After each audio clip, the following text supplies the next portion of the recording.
Bonjour à toutes et à tous. Tout d'abord, je tiens à remercier les organisateurs du congrès annuel de la Société francophone de santé et environnement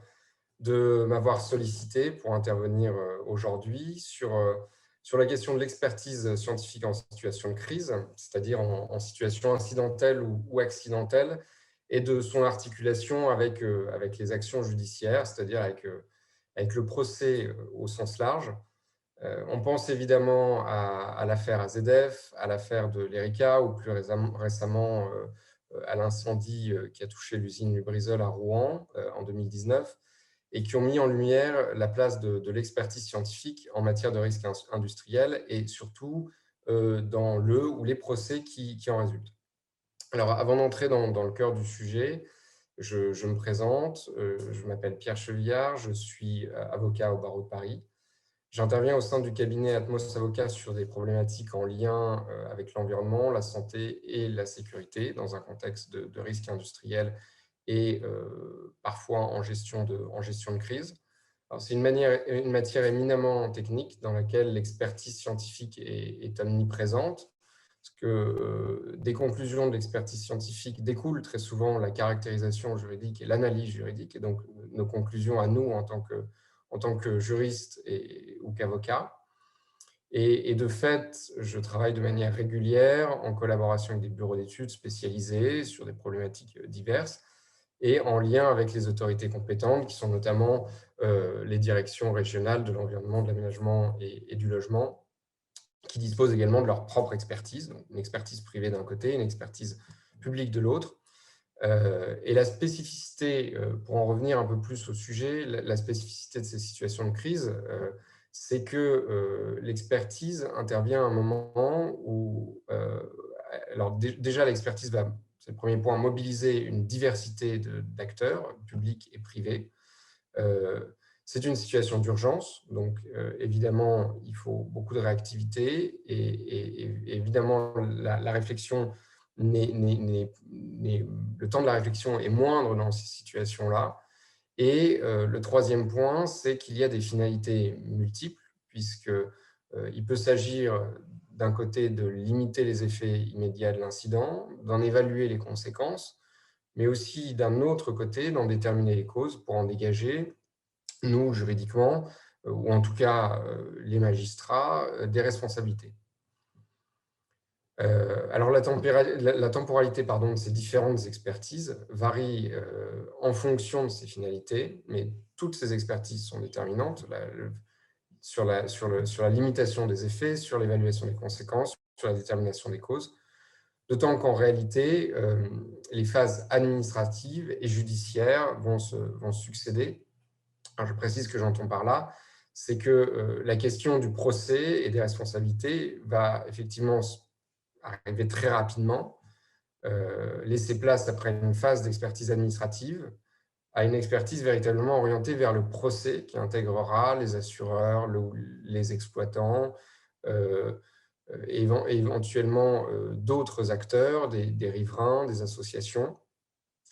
Et ces expertises pourront être soit judiciaires, c'est-à-dire ordonnées par un juge, soit non judiciaires, c'est-à-dire réalisées par une partie en dehors de toute action judiciaire, contradictoirement ou non, c'est-à-dire que l'ensemble des parties puissent y assister ou non, en sachant que, sans vouloir dévoiler un peu mes conclusions, que l'expertise décisive, c'est celle qui sera ordonnée par la juridiction ou par le juge d'instruction dans le volet pénal. Et donc, pour développer l'ensemble de ces points, je vous propose d'évoquer dans un premier temps ce que j'ai appelé la phase administrative, qui intervient immédiatement après l'accident, qui mobilise une expertise scientifique principalement publique, qui vise à évaluer les effets de l'accident sur la santé et l'environnement. Donc, nos deux sujets dans ce colloque, et qui peut aussi se trouver concurrencé par des actions judiciaires. Et ça, j'illustrerai mon propos parce que c'est un point assez topique avec le cas de l'incendie de l'usine Lubrizol à Rouen. Et dans un second temps, j'évoquerai la phase d'expertise scientifique qui, en complément de l'évaluation des effets, vise à établir des causes, à déterminer des responsabilités. Cette phase judiciaire de l'expertise scientifique, c'est une phase pénale et civile qui est décisive et inévitable en cas d'accident industriel. Mon premier point, porte sur la gestion post-accidentelle immédiate, donc directement après l'accident. Ici, c'est une circulaire de 2012 qui fournit la doctrine de l'administration en matière de gestion des situations post-accidentelles. Circulaire du 20 février 2012 qui est relative à la gestion des impacts environnementaux et sanitaires d'événements d'origine technologique en situation post-accidentelle, qui a fait l'objet de multiples compléments, instructions et autres, encore postérieurement au premier incendie, au premier incident Lubrizol. Alors, je ne veux pas ici entrer dans le détail de cette circulaire, qui est en fait un guide à destination des services déconcentrés de l'État, lorsqu'il se présente ce type de situation, et qui distingue la phase d'urgence, qui est les premières heures qui suivent l'événement, avec la mobilisation, par exemple, des services du SDIS, la phase d'accompagnement ou de suivi immédiat, qui est le début de la démarche d'évaluation des conséquences de l'accident, en particulier sur l'aspect environnemental et sanitaire, et la phase post-accidentelle, d'évaluation et de gestion à plus ou moins long terme des conséquences environnementales et sanitaires. Alors, cette gestion de crise, elle intervient sous l'autorité du préfet, elle fait appel à divers acteurs, comme je l'ai dit, en fonction de leurs compétences respectives. Alors, on y trouve principalement les directions régionales de l'environnement, de l'aménagement et du logement, la direction départementale de la protection des populations, la direction régionale de l'alimentation, de l'agriculture, de la forêt, l'agence régionale de santé, l'Office français de la biodiversité aussi, s'il y a des atteintes au milieu aquatique dans le cadre de pollution des eaux. Et de même, le ou les exploitants peuvent être aussi mobilisés, notamment lorsqu'il s'agit d'une installation classée pour la protection de l'environnement, pour réaliser des études que la situation incidentelle ou accidentelle rend nécessaire. Cette expertise scientifique qu'on attend à la fois des administrations, des organismes publics et privés, de l'évaluation des conséquences sanitaires et environnementales repose sur la réalisation de prélèvements environnementaux conservatoires dans un premier temps, et puis sur la réalisation d'investigations complémentaires si elles s'avèrent nécessaires au vu des prélèvements qui ont été réalisés et analysés. Ces prélèvements, ils peuvent être réalisés par des laboratoires privés ou publics qui ont les capacités de prélèvement nécessaires à travers un réseau qui s'appelle le réseau d'intervenants en situation post-accidentelle, qui regroupe des laboratoires d'analyse et des préleveurs, acteurs privés ou associatifs. Et certaines gestions de crise font aussi intervenir des appuis au niveau national, enfin, des appuis d'organismes nationaux comme l'INERIS ou l'ANSES en fonction de leurs compétences respectives. Et donc, ce qu'on voit de cette période post-accidentelle, c'est qu'elle fait intervenir une multiplicité d'experts scientifiques, de techniciens, dans une logique de complémentarité. Ce qui a mis toutefois en évidence le rapport de la commission d'enquête qui était chargée d'évaluer l'intervention des services de l'État dans la gestion des conséquences environnementales, sanitaires et économiques de l'incendie de l'usine Lubrizol à Rouen,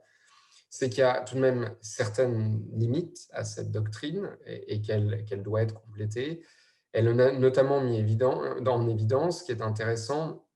avec ce qu'on va mettre en miroir juste après, c'est la difficulté pratique de mise en œuvre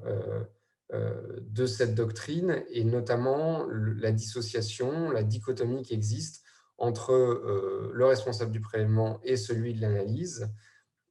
puisque le rapport soulignait que l'avis de l'expert, acteur éloigné du terrain, est rendu sur des prélèvements dont il ne contrôle qu'imparfaitement l'élaboration, et que ces prélèvements, par ailleurs, n'étaient pas toujours réalisés par des organismes formés au risque accidentel. Et c'est cette dichotomie, cette difficulté de mise en œuvre pratique de cette circulaire, qui est, bon, il faut toutefois le préciser, n'est pas mise en œuvre de manière régulière, en tout cas, et heureusement d'une certaine manière, c'est que cette mise en œuvre un peu difficile a incité des associations, l'association Respire et un certain nombre de requérants, à mettre en œuvre une procédure judiciaire en l'occurrence une procédure de référé constat, ce qu'on appelle le référé constat, qui est une procédure d'urgence devant le tribunal administratif de Rouen pour obtenir la désignation d'un expert et la réalisation d'un ensemble de prélèvements et d'analyses et le suivi de la pollution consécutive à l'accident. Ce qu'a rappelé le tribunal toutefois, parce que les demandes des requérants allaient très loin, c'est-à-dire qu'il s'agissait non seulement de réaliser des prélèvements, des analyses dans un contexte accidentel, donc ce qui n'allait pas de soi, c'était aussi de suivre la pollution et d'avoir des mesures d'investigation importantes pour savoir quel pouvait être l'impact à moyen et long terme de l'incident. Et donc, le juge a rappelé que dans le cadre de cette procédure, le juge ne pouvait ordonner de mesures qui allaient au-delà du constat, de la nature, de l'étendue et des nuisances éventuelles produites par les pollutions. Ce que le tribunal a ordonné, c'est de réaliser des prélèvements qui pourraient être ultérieurement nécessaires à des analyses ou à des études, mais que ces prélèvements devaient venir en complément ou en tout cas n'être ordonné que si la liste des prélèvements, des études et des analyses qui avaient déjà été réalisées par les services de l'État n'était pas suffisant. Mais il a refusé d'ordonner le suivi de pollution constatée déjà par les services de l'État et de réalisation ou d'analyses et d'études complémentaires qui avaient été effectuées par le préfet de la Seine-Maritime. Donc, en réalité, ces prélèvements n'avaient pas vocation à venir faire échec, d'une certaine manière, aux prélèvements et aux analyses qui avaient déjà été réalisées. Ce qui est intéressant dans cette procédure, qui s'insère dans cette période juste post-crise, c'est que on voit d'une part qu'il y a, par cette action judiciaire, une défiance vis-à-vis des analyses réalisées par les services de l'État, donc d'une certaine manière une défiance des citoyens dans la gestion de crise, et d'autre part, que ce qui est intéressant d'un point de vue juridique, c'est que ça permet de poser les jalons d'éventuelles demandes indemnitaires en lien avec l'action de l'administration. Et donc, c'est intéressant parce que ces prélèvements sont des prélèvements conservatoires, donc ils vont venir permettre de donner des éléments sur l'état de l'environnement et l'impact sur la santé à un instant T. Voilà, ça, c'est un peu la première phase, la phase administrative, donc qui est normalement un temps où l'action judiciaire a moins de prise, mais comme on l'a vu, les choses ont évolué et les citoyens aujourd'hui veulent aussi avoir, disons, une part à cette première phase. Et après à la suite de cette première phase, s'engage une seconde phase qui voilà, peut s'engager très rapidement et dans laquelle on retrouve d'autres parties prenantes que peuvent être le CHSCT, les assureurs ou les exploitants, encore les riverains, des associations de protection de l'environnement et des personnes publiques également, et qui engagent des expertises, mais qui, elles, se retrouvent, disons, qui doivent s'articuler avec l'enquête pénale et qui se retrouvent d'une certaine manière absorbés par l'enquête pénale et surtout par le rapport, par les experts qui seront mandatés par le juge d'instruction ou par la juridiction pour réaliser, disons, l'analyse des causes de l'incident et éventuellement de ses conséquences, mais essentiellement l'analyse des causes pour déterminer ensuite des responsabilités. Donc effectivement, dans le cadre des accidents industriels, il y a une phase judiciaire qui s'engage assez rapidement en raison de l'existence d'une pollution, de victimes, de manquements à la réglementation présumée, c'est-à-dire en réalité d'infractions pénales. Et évidemment, l'enquête pénale, comme on l'a vu, n'est pas nécessairement la seule procédure judiciaire au sens large, parce qu'on a vu que dans l'affaire Lubrizol, il y avait eu une procédure intentée par ailleurs devant la juridiction administrative. Cette procédure va être centrale et elle va aussi cristalliser, d'une certaine manière, toute l'expertise scientifique. Il y a eu, si on pense à l'affaire AZF, il y a eu véritablement une multitude d'expertises réalisées par les parties prenantes. On a dit assureurs, industriels, CHSCT, enquête interne, divers rapports de l'administration. Et d'ailleurs, à ce titre-là, on peut souligner que dans l'affaire de l'Erika, il y avait eu notamment le rapport du bureau d'enquête accident, BEA Mer, et que depuis peu, à la suite de l'incendie de l'usine Lubrizol, a été créé un BEA, un bureau d'enquête accident, risque industriel, dont l'expertise scientifique a pour objet précisément de déterminer les causes de l'accident, mais dans une visée plus préventive, c'est-à-dire afin d'éviter que ce retour d'expérience permette ensuite de prévenir de futurs incidents ou accidents industriels. Et il se trouve que la mise en œuvre de cette enquête pénale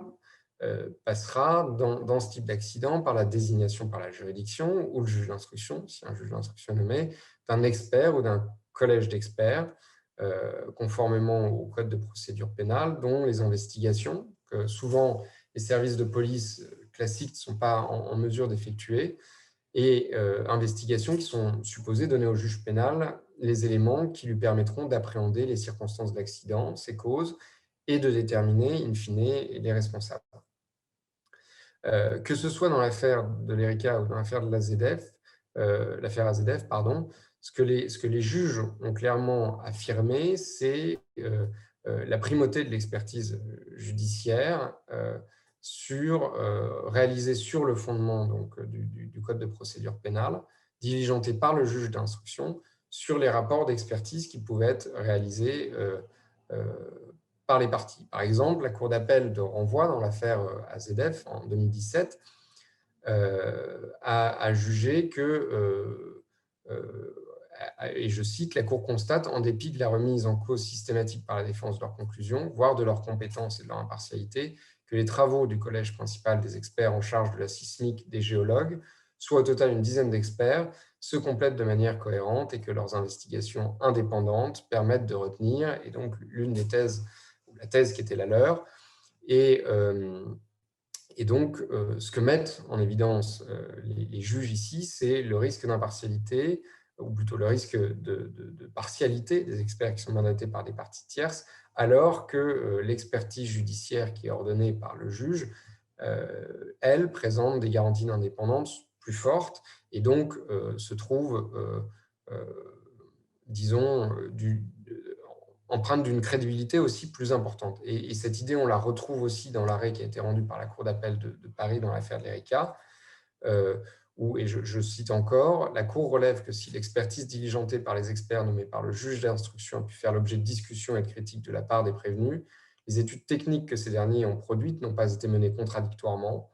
Ces études ont été financées par certains d'entre eux et la tentation d'une orientation de leurs résultats est un risque réel pour la déontologie du scientifique qui ne peut être écarté, quelle que soit la réputation des laboratoires consultés et des scientifiques de haut rang qui ont mené ces études. Cette situation qui met sérieusement en cause l'objectivité de leurs conclusions conduit à ne prendre en compte qu'avec la plus grande circonspection, surtout lorsqu'elles ne sont pas partagées par d'autres études. Et donc, on retrouve vraiment cette idée que finalement, et même si pour les prévenus, les moyens de défense